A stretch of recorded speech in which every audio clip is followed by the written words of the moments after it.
Hi, this is Audrey. I'm currently living in Jamaica, and the story I'm going to tell you has to do with finances.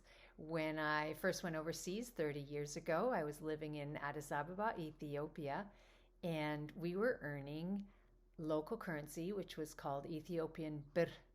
And the birr was tied to the US dollar at 2 to 1. But if we tried to exchange it for US dollars, if we were going to travel outside of Ethiopia, we could only exchange it at 8 to 1. And so you were losing a lot of money on the exchange. The government would allow us to exchange, or what they called remit, $100 US at 2 to 1 once a month. But that was it. So when we were traveling, basically, we had to be really, really frugal with our finances. And there were times when when we went to Kenya, we would stay at hotels that were $2 a night, $4 a night. The bathroom was a shared bathroom, down the hallway, like shared with everyone on the floor, and shower, shared, same thing.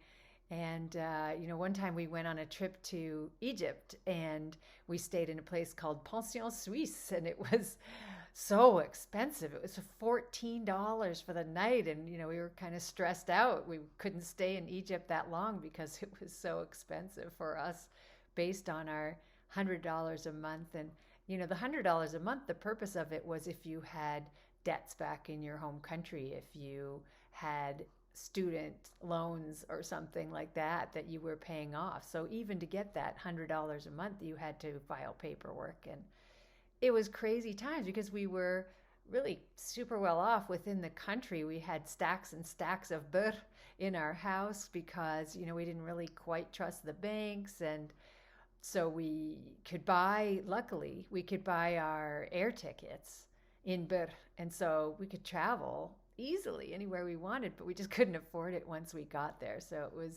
it's really an interesting time, and that's part of the adventure. And that's my story about finances.